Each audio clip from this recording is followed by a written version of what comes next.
تصور ہے وہ سحری سے لے کر افطار تک دو بڑی چیزوں سے بچنے کا نام ہے۔ انسان کے لیے دو بڑی چیزوں سے رکنا ہے، ایک کھانے پینے سے، ایسا نہیں کہ حرام چیزوں سے بچنا ہے بلکہ حلال کھانے کی چیزوں سے بھی بچنا ہے۔ چاول، روٹی، گوشت، سبزی یہ سب حلال ہی ہے آپ کے لیے، لیکن حلال سے بھی بچنا ہے، حرام کی تو بہت دور کی بات ہے۔ دوسری جو سب سے بڑی چیز جس سے بچنا ہے وہ انسان کو اپنی شہوت پر کنٹرول کرنا ہے، اپنی بیوی سے، صحبت سے بھی اسے بچنا ہے۔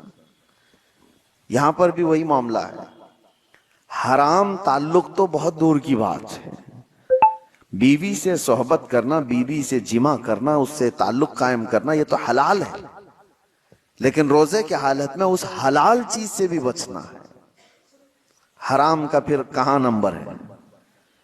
یہ آپ کو اس لیے میں بتا رہا ہوں کہ کھانا پینا بھی حلال تھا، جمع کرنا بھی حلال تھا مرد کے لیے عام دنوں میں، عام راتوں میں، لیکن روزے کی حالت میں ان حلال چیزوں سے جب بچنے کا حکم ہے تو پھر حرام چیزوں سے اسے کتنی دور رہنا چاہیے۔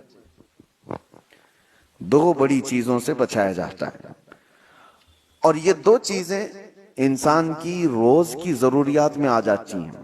چلے کھانا پینا تو یہ روز کی ضرورت ہے، لیکن اس کے جسمانی سکون جس میں رکھا گیا ہے، عورت سے تعلق گاہے بگاہے اس کی بھی اسے ضرورت ہے۔ تو کھانے پینے سے اور جماع سے جو روکا گیا وہ ایک لیمیٹڈ ٹائم ہے، ایسا نہیں کہ پورے رمضان میں ہی منع کر دیا گیا، بلکہ اللہ تعالیٰ نے رات کو عورتیں تمہارے لیے حلال رکھا جیسے دوسرے دنوں میں حلال ہے۔ افطاری کے بعد سے لے کر سحری تک جو تمہارا ٹائم ہے کھا پی سکتے ہو، اسی طرح جماع بھی کر سکتے ہو۔ رمضان المبارکہ کے دنوں کو کیوں ان تمام چیزوں سے دور رکھا گیا؟ یہ بڑی بات ہے میرے عزیزوں۔ لیکن اسلامی جو روزے